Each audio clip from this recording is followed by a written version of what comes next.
Vous êtes très discipliné aujourd'hui.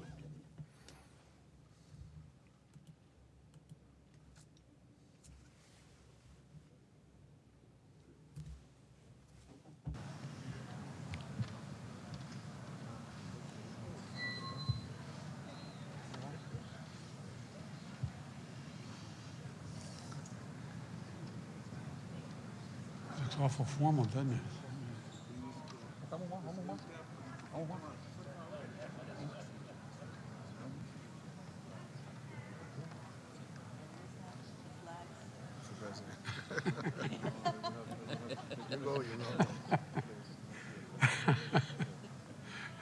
Well, hello, everyone. Bonjour.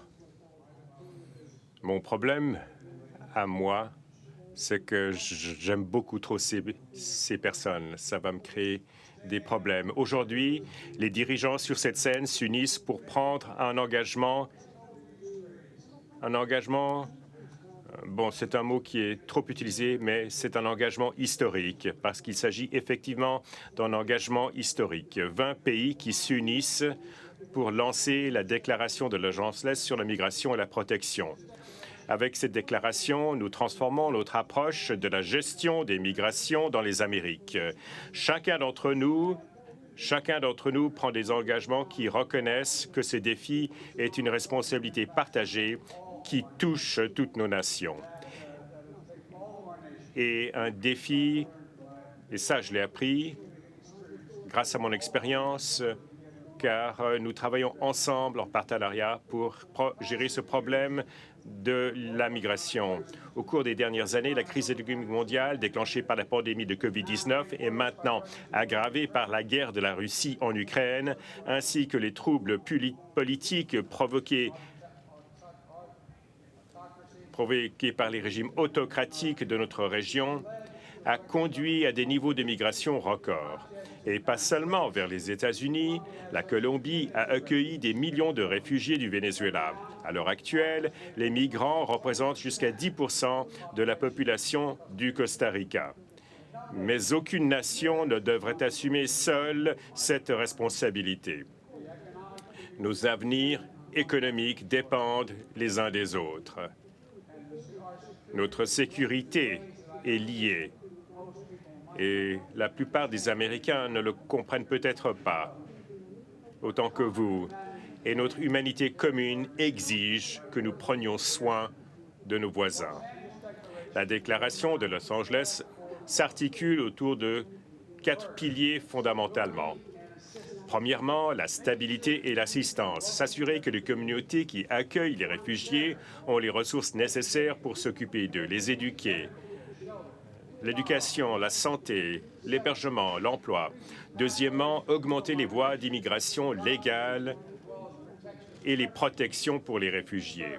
Troisièmement, travailler ensemble pour mettre en œuvre une gestion plus humaine et coordonnée des frontières. Et enfin, s'assurer que nous travaillons ensemble pour répondre aux urgences. Nous savons qu'une migration sûre, ordonnée et légale est bénéfique pour toutes nos économies. Mais nous devons mettre un terme aux migrations dangereuses et illégales. La migration illégale n'est pas acceptable et nous sécuriserons nos frontières, notamment par des actions innovantes et coordonnées avec nos partenaires régionaux. Travailler ces efforts simultanément, des politiques humaines qui sécurisent les frontières et soutiennent les personnes représentent une nouvelle approche innovante et intégrée. Elle répond aux besoins des migrants vulnérables et aux besoins des pays qui les accueillent. C'est pourquoi elle a le soutien du Haut-Commissariat des Nations Unies pour les réfugiés et de l'Organisation internationale pour l'immigration. Et c'est pourquoi tant de nations, et je dis encore une fois 20 pays qui représentent le Chili, le Canada, et tant de pays étaient impatients de signer. Ils se sont montés à la hauteur avec des engagements majeurs. Je tiens particulièrement à remercier le président Chavez du Costa Rica et le président Lasso de l'Équateur pour les nouveaux engagements qu'ils ont pris en vue de soutenir et de protéger les migrants dans leurs pays respectifs afin qu'ils aient la possibilité de rester et de commencer à reconstruire leur vie là où ils se trouvent. Et comme tant de pays dans la région, les États-Unis s'engagent de manière significative. D'autres partenaires de la région offrent du soutien économique. Par exemple, nous fournissons plus de 300 millions de dollars de nouveaux fonds pour soutenir l'aide humanitaire aux réfugiés. Donc, lorsque les migrants arriveront, ils pourront trouver un endroit à rester, trouver des possibilités d'emploi pour qu'ils n'aient pas la nécessité de faire ce dangereux voyage vers le nord. Et nous allons fournir 25 millions de dollars supplémentaires par le biais de la Banque mondiale pour aider les communautés et les pays. Par exemple, la Colombie a reçu 800 millions de dollars l'an passé pour répondre aux réfugiés du Venezuela. Nous ferons davantage avec la Banque mondiale et la Banque interaméricaine de développement. Nous élargissons également les opportunités pour les personnes de venir légalement aux États-Unis. Au cours des 2 prochaines années, nous allons réinstaller 20 000 réfugiés de la région. Nous avons récemment repris le programme de libération conditionnelle pour la unification des familles cubaines. Et nous reprenons et augmentons l'accès au programme de libération conditionnelle pour le regroupement familial haïtien. Et sur le front de l'emploi, le département de l'agriculture lance un programme pilote financé par mon plan de sauvetage américain pour aider les agriculteurs américains à faire venir des travailleurs agricoles saisonniers des pays d'Amérique centrale du Nord dans le cadre du programme de visa H2A et améliorer les conditions pour tous les travails. Ce programme est conçu en coopération avec le syndicat des travailleurs agricoles et par le biais de consultations étroites avec les agriculteurs, les travailleurs agricoles et d'autres parties prenantes. Nous avons également prévu 11 500 visas de travail temporaire non agricole H2B supplémentaires pour ouvrir des possibilités aux travailleurs d'Haïti et des pays d'Amérique centrale du Nord. Le Mexique, le Guatemala, le Canada et l'Espagne se sont également engagés aujourd'hui à élargir les voies de travail dans leur pays. Et en plus de sécuriser nos frontières et de mettre de l'ordre dans le traitement des demandes d'asile aux États-Unis, le ministère de la Sécurité intérieure mène une campagne inédite pour mettre fin au trafic d'êtres humains dans notre région. Si vous vous attaquez à des migrants désespérés et vulnérables dans un but lucratif, nous vous trouverons, nous vous poursuivrons. Et dans les 2 premiers mois de notre campagne anti-contrebande, les États-Unis ont travaillé avec nos partenaires pour faire plus de 1800 arrestations. Et nous avons procédé à plus de 1800 arrestations. Et à l'heure actuelle, le Mexique et les États-Unis mènent des patrouilles conjointes pour lutter contre les trafiquants de drogue et de migrants le long de la frontière. Ce n'est qu'un début. Il reste encore beaucoup à faire, bien évidemment. Chaque pays doit travailler ensemble pour maintenir des politiques d'immigration humaines et ordonnées. Ils doivent investir dans la sécurisation de leurs frontières, dans le contrôle et l'enregistrement des migrants qui entrent sur leur territoire et rapatrier ceux qui n'ont pas le droit de rester. J'espère que d'autres pays verront le potentiel que représente l'adhésion à la déclaration de Los Angeles.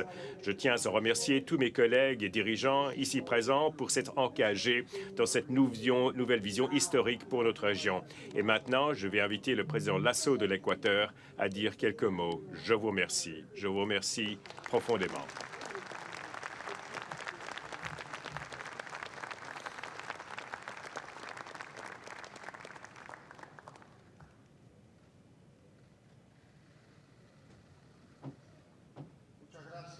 Je vous remercie, Monsieur le Président Biden.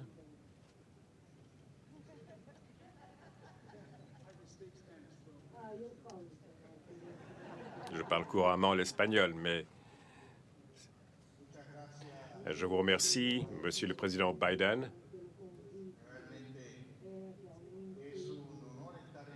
C'est un honneur pour moi d'être ici en compagnie de cet aréopage de président des Amériques. Mesdames et messieurs, il est important pour la région de poursuivre le dialogue afin de promouvoir une migration sûre, régulière et ordonnée en identifiant les actions qui se traduisent par des politiques publiques favorisant le développement et l'inclusion dans un environnement de paix et de sécurité et encadré dans la protection des droits humains des personnes en mobilité humaine.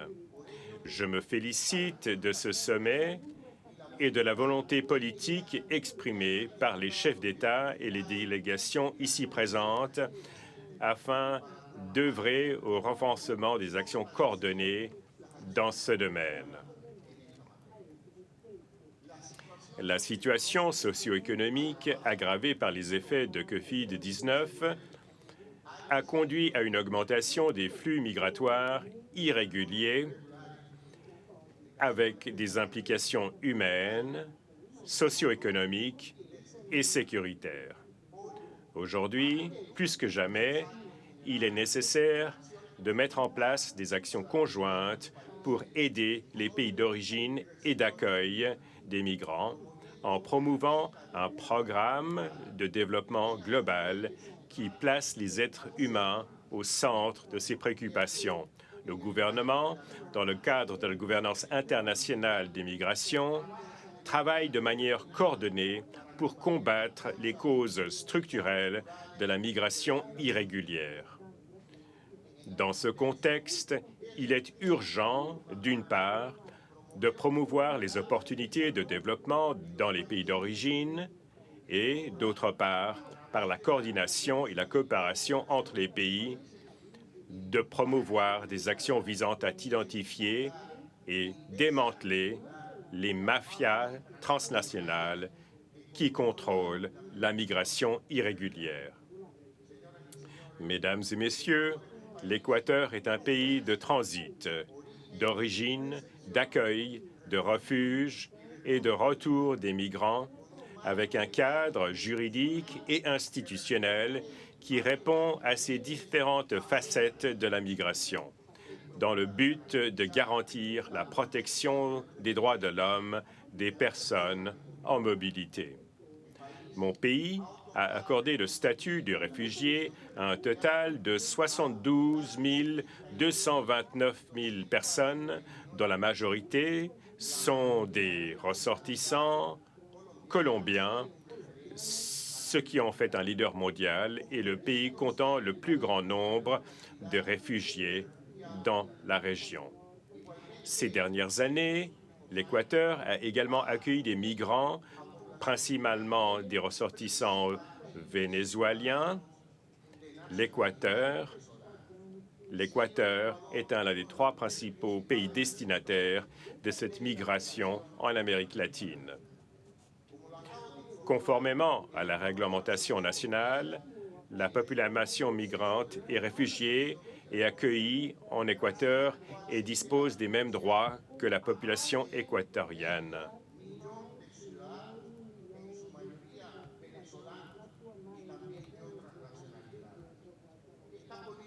Cette politique nationale a un élément d'intégration socio-économique pour la régularisation par rapport au COVID.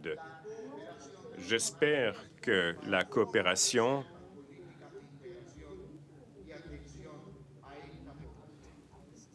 ces politiques d'immigration au profit de cette population.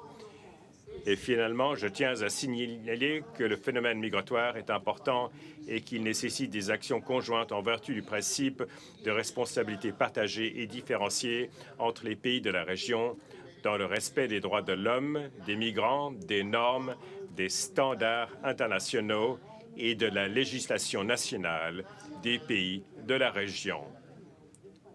Je vous remercie.